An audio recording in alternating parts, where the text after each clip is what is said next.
नमस्कार। आज मैं फिर आपके सामने अपराध की एक और घटना लेकर आया हूं। आज के अपराध की घटना हालिया है और खुलासा हाल फिलहाल का है। बात उत्तर प्रदेश के सीतापुर जिले की है। 17 दिसंबर 2023 को कोतवाली सीतापुर में बाराबंकी के मोहम्मदपुर खाला थाना क्षेत्र की एक दंपति और उसके साथ 3-4 लोग थाने पर आए। उन्होंने बताया कि उनकी तीसरे नंबर की बेटी, जिसकी उम्र 16 साल है और एक पैर से वो दिव्यांग है, सीतापुर की एक फैक्ट्री में काम करती थी। 14 दिसंबर को उससे अंतिम बार उसके मां की बातचीत हुई थी। उसने ये बताया था कि वो घर आ रही है, थोड़ी देर में फैक्ट्री से घर के लिए चल देगी। लेकिन 14 दिसंबर की शाम को उसका मोबाइल फोन ऑफ हो गया। घर वालों ने ये सोचा कि शायद मोबाइल में की चार्जिंग खत्म हो गई हो और वो अपने से घर आ जाएगी। लेकिन जब देर रात तक वो नहीं आई तो उन्होंने आसपास ढूंढना शुरू किया। अपने रिश्तेदारों में, जान पहचान की जगहों में और सीतापुर में जहां वो रहती थी वहां आसपास के बच्चों से पूछना शुरू किया। सीतापुर में लोगों ने बताया कि 14 तारीख को वो छुट्टी लेकर, ये बताकर कि वो घर जा रही है, दोपहर में निकल गई थी और रास्ते में उसका कुछ पता नहीं लगा। शाम को वो मोबाइल फोन स्विच ऑफ हो गया। 14 दिसंबर और 15-16 3 दिन बच्ची को ढूंढने में उन्होंने जहां जहां उनको संभावित लगता था वहां गए थे घर वाले। और 17 को ये गुमशुदगी उन्होंने बच्ची की कोतवाली सीतापुर में लिख ली। गुमशुदगी लिखने के बाद उस दिव्यांग बच्ची की मोबाइल के सीडीआर निकालने शुरू किए। पुलिस ने निकालने की प्रक्रिया शुरू की। उसकी मां की यह बात बिल्कुल सच निकली कि 14 दिसंबर को सुबह उसकी मां से उसकी बातचीत हुई थी। फिर वहां से वो लखनऊ और लखनऊ से बाराबंकी के जहांगीराबाद क्षेत्र तक उसकी लोकेशन आई। उसके बाद वो लोकेशन उसके बाद उसका फोन बंद हो गया।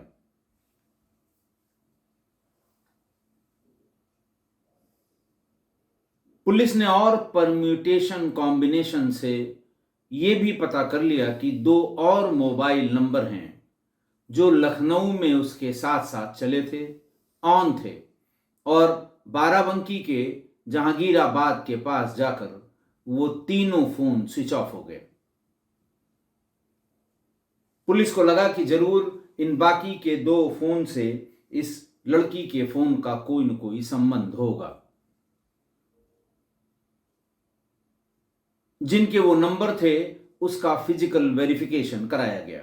फिजिकल वेरिफिकेशन में सीडीआर के आधार पर बाराबंकी के जहांगीराबाद के रहने वाले आदित्य और मसौली थाना क्षेत्र के रहने वाले अतुल, इन दोनों के नंबर ये थे जो साथ साथ चले थे। पुलिस दोनों को उठाकर ले आई। सीतापुर की पुलिस, सीतापुर के महमूदाबाद की पुलिस।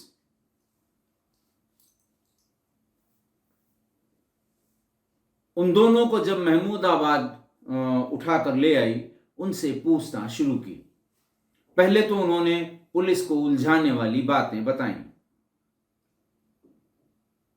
कि फला जगह मिली थी और ढकाना जगह मिली थी, बाराबंकी की रहने वाली है, मैं जानता हूं कहां की रहने वाली है, लेकिन मेरा इससे कोई लेना देना नहीं है। हम लोग लखनऊ में फला फला जगह काम करते हैं।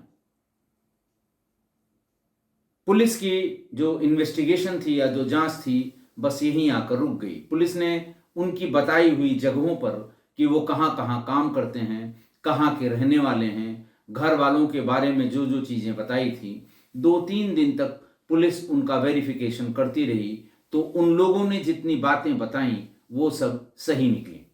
तो पुलिस को ये लगा कि ये ऐसे ही जैसे मतलब यूं ही एक ही जगह के रहने वाले हैं, साथ साथ चले होंगे और फिर मोबाइल बंद हो गया होगा। पुलिस ने उन्हें जाने दिया। फिर उन दोनों के मोबाइल के सीडीआर फिर से तलाशे गए, फिर से उनकी एनालिसिस की गई। तो उनमें ये साफ हो गया कि लड़की से लखनऊ में रहते हुए दोनों की बात हुई थी और जब वो छुट्टी लेकर चली थी तब भी उनसे बात हुई थी।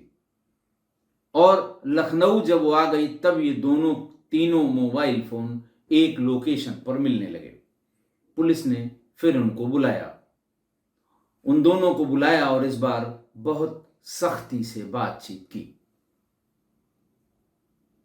फिर भी जब वो उलझाने वाली बात बताते रहे तो पुलिस ने उनको सारे कॉल रिकॉर्ड दिखाए। जब उन्होंने कहा कि नहीं साहब हम तो साथ में नहीं थे, हम फला जगह थे, हम ठिकाना जगह थे, उनसे पूछा गया कि किन किन रास्तों से आप जहांगीराबाद तक पहुंचे।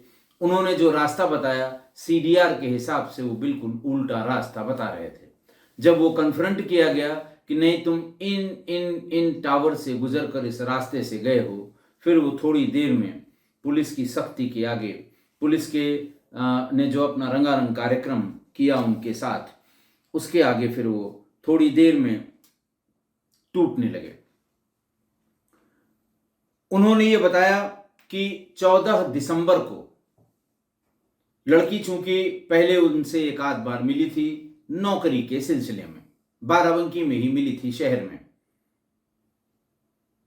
और वो बार बार किसी अच्छी जगह, अच्छी नौकरी, अच्छे जहां थोड़े पैसे ज्यादा मिले, जहां थोड़ी इज्जत की नौकरी हो, वहां के लिए बात कर रही थी। और हम लोगों ने उसको देखते ही हम लोगों की जिसकी है नीयत, जिसको कहते हैं नीयत, खराब हो गई। उस दिन हम दोनों ने डिसाइड करके उसे अच्छी नौकरी के सिलसिले में सीतापुर से लखनऊ बुलवाया। वो आ गई। उसने कहा ठीक है, मैनेजर का घर, जो इनके मैनेजर हैं फैक्ट्री के, मैं उनसे मिलवा देता हूं और उसके बाद वो जिस दिन बुलाएंगे आ जाना और तुम जैसा चाहती हो, जिस तरह की नौकरी, वो हम तुम्हें दिलवा देंगे। ये कह के वो सीतापुर से लखनऊ आए। फिर उसके बाद लखनऊ से पहले वो बाराबंकी आए और बाराबंकी में एक ईंट भट्ठे के खाली पड़े फॉर्म में ले गए और ये बताया, इधर फोन किया उधर फोन किया कि वो अभी तो कहीं और चले गए हैं, कल सुबह मिलेंगे और कल रात तक के लिए तुम यहीं रुक जाओ। उसने मना किया कि ऐसी रात भी नहीं हुई है, हम मोहम्मदपुर खाला कितनी दूर है, हम वहां चले जाएंगे, हमें किसी के साथ की भी ज़रूरत नहीं है। लेकिन फिर उसी फार्म के, खाली फार्म के ईंट भट्ठे जब उजड़ जाते हैं, वहाँ एक बार जो ईंट पके होते हैं उनके निकलने के बाद वो दूसरी जगह लगा दिए जाते हैं और वहाँ जो रहने का और उनके जो मैनेजर या मालिक का टेम्परेरी कक्ष जैसा बना होता है वो बना रहता है। वहीं पर ले गए और फिर पूरी रात उस दिव्यांग बच्ची के साथ बलात्कार किया और ये कहा कि कोई बात नहीं, कभी कभी नौकरी की कीमत चुकानी पड़ती है। बच्ची ने सोचा कोई बात नहीं है, अगर हमें अच्छी नौकरी मिल जाएगी तो हमारे जो छोटे छोटे भाई बहन हैं उनका पालन पोषण हो जाएगा, शारीरिक श्रम हम कोई कर नहीं सकते हैं, तो चलो कोई बात नहीं है। लेकिन अगले दिन भी उन लोगों ने उसे मजबूर करके उसके साथ बलात्कार किया। शाम होते होते उसने घर जाने की जिद की और यह भी कहा कि मुझे नहीं करनी है ऐसी नौकरी। जब देखा कि वो जाने की जिद कर रही है, उसके हाथ पैर बांध दिए। सुबह शाम उसे होटल से लाके खाना खिला दिया करते थे। ढाबे से, छोटे मोटे ढाबे वहां आसपास बहुत हैं। और फिर ये प्रक्रिया 9 दिन तक इन दोनों ने उस दिव्यांग नाबालिग बच्ची के साथ की। हर दिन वो घर जाने की जिद करती थी, हर दिन वो कोई न कोई बात बताकर उसका शारीरिक शोषण करते थे। 9वें दिन उसने कहा कि मैं शोर मचाऊंगी, और उसने शोर मचाना भी शुरू किया और ये कहा कि मैं यहां से सीधे थाने जाऊंगी। तुम लोगों ने मेरे साथ जो किया है वो अक्षम्य अपराध है। नौकरी हमें करनी ही नहीं, हम घर पे रहेंगे। जैसे ही उसने ये सुना उन दोनों ने कि ये पुलिस में जाने की बात कर रही है, वो एकदम घबरा गए और तुरंत का तुरंत वहीं उन दोनों ने मिलके बच्ची का गला दबाकर उसकी हत्या कर दी। रात होने का इंतजार किया। उसे भट्ठे के पास ही बहने वाली एक जो छोटी नदियां होती हैं, ट्राइब्यूटरीज, उन्हीं ट्राइब्यूटरी के अगल बगल में गीली मिट्टी में हाथ से ही काफी नीचे तक मिट्टी खोदकर उस बच्ची के शव को उसी मिट्टी में नदी के किनारे दफन कर दिया। दफन करने के बाद वो अपने अपने घर चले गए। ये बात सुनकर सीतापुर की पुलिस हक्का बक्का रह गई। ये पूछताछ उससे बिल्कुल सटे हुए थाने महमूदाबाद थाने में हो रही थी। वहां से भागकर पूरी की पूरी पुलिस उस बताई हुई जगह पर जहां लाश के गड़े होने की बात उन लोगों ने बताई, वहां जाकर एसडीएम की मौजूदगी में जमीन खुदवाई गई और उस बच्ची की सड़ी गली लाश उसी नदी के किनारे जहां उन्होंने दफन होना बताया था मिल गई। लड़की के पिता ने बताया कि हम बहुत गरीब लोग हैं, मेरी 5 बेटियां और एक बेटा है। ये तीसरे नंबर की बेटी थी। चूंकि एक पैर से दिव्यांग थी, बहुत ज़्यादा कोई मजदूरी का काम नहीं कर सकती थी, तो ये पढ़ने लिखने में थोड़ी अच्छी थी। हम लोगों ने उसे ये कहा कि तुम अच्छे से पढ़ाई लिखाई करो। थोड़ा बहुत पढ़ लिख गई तो हमारे ही समाज में उसकी थोड़ी इज्जत भी बढ़ गई और महत्वाकांक्षा उसकी बढ़ गई कि हम सबसे पहले इतना पढ़ लिए हैं कि नौकरी कहीं छोटी मोटी भी मिल जाएगी किसी दुकान पर, तो हम अपने छोटे भाई बहनों का ख्याल रख पाएंगे। क्योंकि माता पिता की मजदूरी से इतने 5-6 लोगों का लालन पालन होने में दिक्कत हो रही थी। एडिशनल एसपी बाराबंकी चिरंजीव नाथ सिन्हा ने बताया कि दोनों आरोपी अभी महमूदाबाद पुलिस की कस्टडी में हैं। उनकी निशानदेही पर लाश को बरामद कर लिया गया है और हम लिखा पढ़ी करके उसे, चूंकि लाश यहाँ बाराबंकी में बरामद हुई है और मुकदमा भी 302 का यहीं कायम हुआ है, लिहाजा उनको मुलजिमों को लिखा पढ़ी करके यहाँ लाना होगा और फिर यहाँ से मजिस्ट्रेट के सामने प्रस्तुत करके उन्हें जेल भिजवाने की प्रक्रिया शुरू करनी होगी। आज की घटना, एक गरीब परिवार की लड़की, एक पैर से विकलांग, थोड़ा बहुत नहीं ज्यादा विकलांग, दिव्यांग, उम्र 16 साल। उसे अचानक ये लगने लगा कि वो थोड़ा बहुत पढ़ लिख गई है तो पूरे परिवार का भार उठा सकती है। महत्वाकांक्षी थी और महत्वाकांक्षी होना कतई खराब बात नहीं है। बाकी सब शारीरिक रूप से स्वस्थ थे भाई बहन, कुछ तो बहुत छोटे थे, लेकिन जो उससे बड़ी बहनें थीं और माँ बाप थे, वो सब मजदूरी करके इस परिवार का पालन पोषण करते थे। उसे ये लगा कि वो पर्याप्त पढ़ गई है, हिसाब किताब लिखा पढ़ी का काम कहीं भी कर सकती है, कहीं अगर 4 पैसे मिलने लगें तो वो अपने भाई बहनों का अच्छे से लालन पालन करा सकती है। उसने सबसे पहले अपने चाचा से इस बात का जिक्र किया कि चाचा, हमें कहीं पर नौकरी, क्योंकि उसके चाचा नौकरी करते थे सीतापुर में, कि हमें भी कहीं छोटी मोटी नौकरी दिलवा दो, थोड़े पैसे मिलेंगे जिससे अपने छोटे भाई बहनों की पढ़ाई लिखाई का खर्चा मैं निकाल दूंगी। परिवार के प्रति प्रतिबद्ध ये लड़की अपने चाचा के बताई गई जगह पर सीतापुर में जाकर नौकरी करने लगी।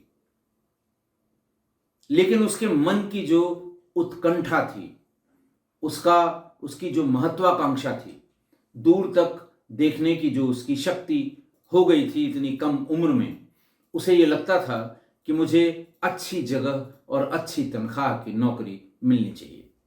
लिहाजा वो जहां काम करती थी वहां लोगों से बराबर वार्तालाप करती थी कि अच्छी जगह और कहाँ कहाँ है, कहाँ कहाँ थोड़े पढ़े लिखों का काम है। और बातचीत में कोई अपने भाई का हवाला देता था, कोई अपने भतीजे का हवाला देता था कि वो फला जगह काम कर रहा है, उसे इतने पैसे मिलते हैं, और वहाँ का जो एटमॉस्फेयर है, वहाँ की जो वातावरण है काम करने का, वो बहुत अच्छा है और सिक्योरिटी है, कोई इस तरह की बात नहीं है।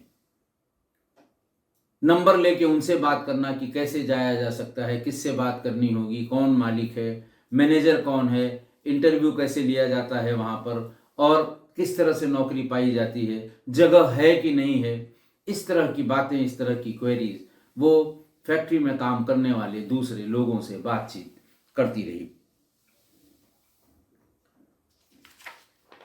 जिन जिन का नंबर उससे मिला, जिन जिन से वो बातचीत करती रही, सब उसके अंदर बस सिर्फ यही था, थोड़ा और पैसा मिलने वाली कोई अच्छी सी नौकरी मिल जाए, जहाँ थोड़ी इज्जत हो, थोड़ा पैसा मिले तो हम अपना पूरा परिवार संभाल लेंगे। उसी के जिले की यानी बाराबंकी के मसौली के अतुल और जहांगीराबाद के आदित्य से भी इसी प्रोसेस में संपर्क हुआ। वो दोनों लखनऊ में नौकरी करते थे। लोगों के बताने पर नंबर हासिल करके उनसे बात की, और जब वो बाराबंकी आई तो उनसे बाराबंकी शहर में मुलाकात भी की कि वो मदद कर दें। तो मुझे भी लखनऊ में, सीतापुर थोड़ा दूर जाना पड़ता था, लखनऊ में इन्हें थोड़ी बहुत अच्छी नौकरी मिल जाएगी। लेकिन जब ये दोनों दुष्ट उस बच्ची से मिले, इनकी नीयत खराब हो गई। ये बस उसी के सपने देखने लगे, और एक दिन तय करके 14 दिसंबर को ये बता के कि मेरी बात हो गई है मैनेजर से, बस तुम आ जाओ, वो तुमसे बातचीत कर लेगा, अगले दिन से तुम अच्छी तनख्वाह पर अच्छी जगह नौकरी करने लगोगी। वो भाग कर लखनऊ आई, इनसे मिली, तो इन्होंने ये कह के कि मालिक या मैनेजर का फला जगह मकान है, चलो वहीं चलते हैं, इसे उस खाली ईंट भट्ठे के खाली फॉर्म में ले गए, और फिर उसके बाद उसके साथ दुराचार का क्रम शुरू हुआ, और 9 दिन तक उसके साथ दुराचार किया। जब असहनीय पीड़ा होने लगी बच्ची को, और उसे लगा कि उसके साथ ये दरिंदगी की जा रही है, इसका कोई हल नहीं है, और जो उससे कहा जा रहा है कि नहीं नहीं नौकरी तुम्हारी पक्की है, ये झूठ बात है, उसने फिर ये कहना शुरू किया कि अब मुझे जाना है, नहीं जाने दोगे मैं चिल्लाऊंगी, लोगों को इकट्ठा करूंगी, मैं सीधे पुलिस थाने जाऊंगी और तुम लोगों की पूरी करतूत पुलिस को बताऊंगी। तो उन दोनों ने जो जुल्म किया था वो उन्हें पता था कि अगर पुलिस के हाथ पड़ गए या एफआईआर हुई तो उनका क्या हश्र होगा, उन्हें खूब अच्छी तरह से पता था। तो जैसे ही उसने ये कहना शुरू किया कि अब वो चिल्लाएगी, उसके मुंह में कपड़ा ठूस दिया।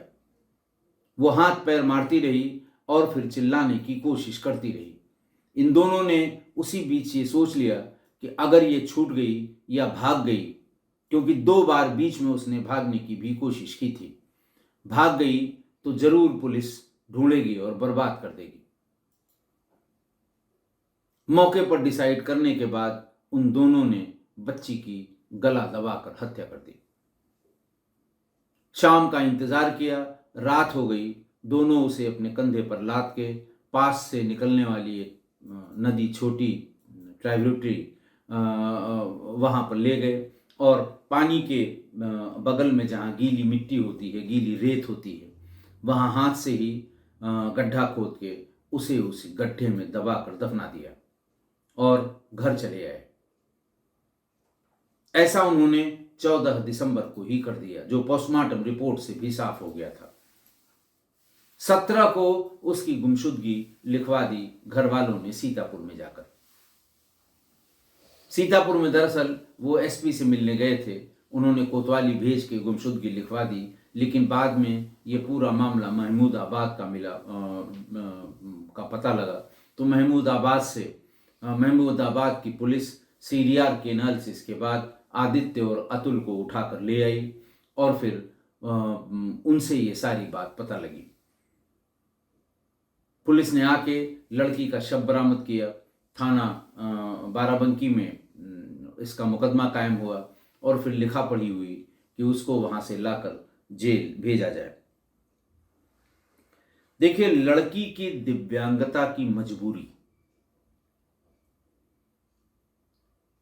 इस तरह की बच्चियों की जिनकी शारीरिक दुर्बलता है, कुछ मंदित हैं, मानसिक दिव्यांगता है, तो उसे आसपास के लोग वैसे ही गिद्ध दृष्टि से देखने लगते हैं, फायदा उठाने की कोशिश करने लगते हैं।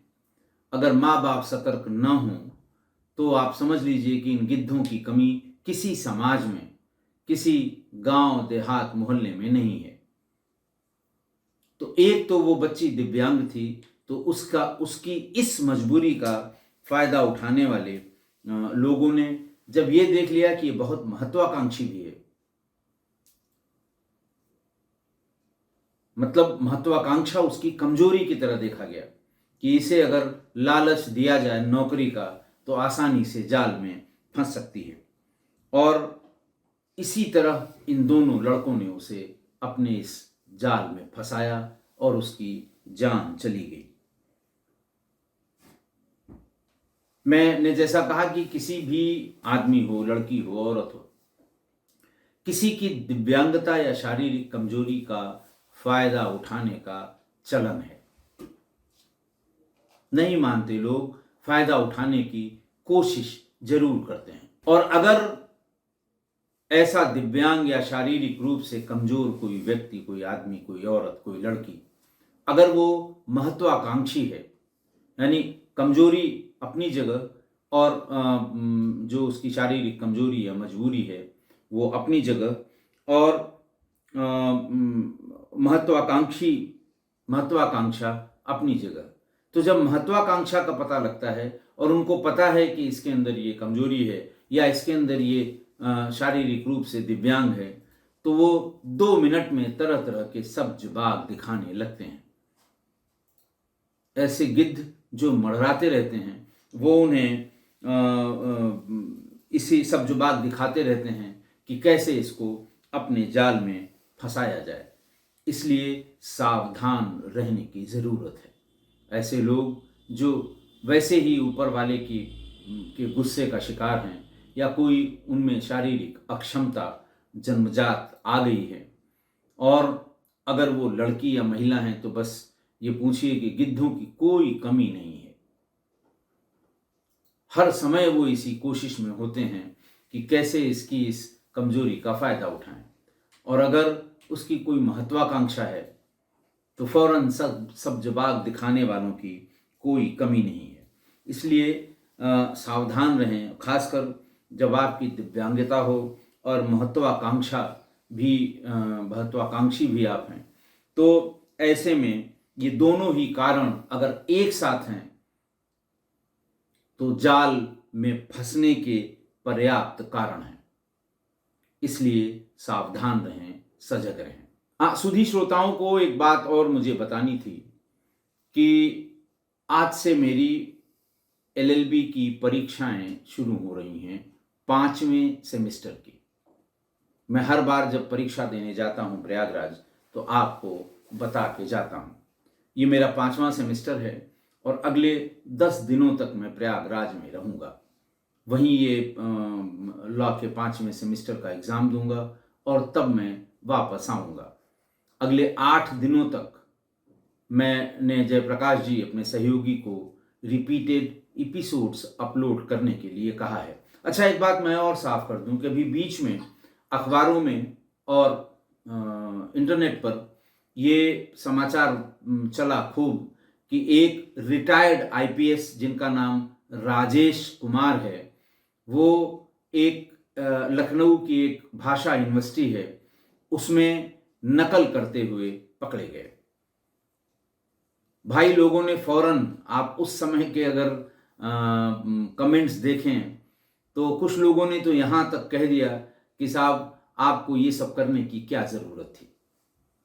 अब मैं किसका किसका जवाब देता, तो मैंने सोचा फिर इकट्ठा, हालांकि सब चीज़ें क्लियर थी उसमें। उनका नाम राजेश कुमार था, उनकी यूनिवर्सिटी भाषा यूनिवर्सिटी थी, उर्दू फारसी यूनिवर्सिटी लखनऊ में है, भाषा यूनिवर्सिटी थी। वो एलएलबी फर्स्ट सेमेस्टर की परीक्षा दे रहे थे। और मैं बार बार बताता हूँ कि मैं प्रयागराज से फर्स्ट, सेकंड, थर्ड, फोर्थ चारों सेमेस्टर उत्तीर्ण हो चुका हूँ, पास कर चुका हूँ। ये फिफ्थ सेमेस्टर है और जून में लास्ट यानी सिक्स सेमेस्टर के एग्ज़ाम होंगे। उसके बाद मेरी एलएलबी पूरी हो जाएगी, मैं लॉ ग्रेजुएट भी हो जाऊंगा, तमाम और अपनी पढ़ाई लिखाई के साथ साथ। तो आशा है आप लोगों को ये कन्फ्यूज़न, वैसे एक आध लोगों को मैंने इसका जवाब भी दिया था कि प्रभु आप एक बार कंफर्म कर लें, नाम देख लें, फ़ोटो भी छपी है वो भी देख लें। और मैं रोज़ आपके सामने वीडियो के माध्यम से आता हूँ, आप ये देख लें कि मैं वही हूँ कि कोई दूसरा हूँ। लेकिन फिर बाद में मैंने सोचा हर एक के पर टिप्पणी करना या जवाब देना मेरे लिए संभव नहीं है। कुछ दिन बाद लोग अपने आप शांत हो गए। तो वो दूसरे भाई ऐसा तो है नहीं कि राजेश नाम का मैं अकेला व्यक्ति हूँ या अकेला आईपीएस अधिकारी रिटायर्ड हूँ, और भी हो सकते हैं। और कल को किसी ने कोई अपराध कर दिया तो कृपा करके जब तक पूरी बात, पूरी सत्यता आप जान न लें, और कर ऐसा कुछ अगर हुआ भी तो मैं ज़रूर आपको बता दूंगा, कतई नहीं छिपाऊंगा। तो कृपा करके इस तरह की बात कभी आपके संज्ञान में आए उसको वेरीफाई ज़रूर कर लें। अगर जो हमारे रेगुलर और सुधी श्रोता हैं उन्हें पता था, उन्होंने लिखा भी कि नहीं मेरे लिए कि ये इलाहाबाद से कर रहे हैं, और जो पकड़े गए हैं नकल करते समय वो लखनऊ में पकड़े गए हैं। बहरहाल मैं अगले 8 दिनों के लिए क्षमा प्रार्थी हूँ, इम्तहान देने जा रहा हूँ और जैसे ही वापस आता हूँ फिर आपके सामने उपस्थित होऊंगा। आज के लिए इतना ही, बहुत बहुत धन्यवाद।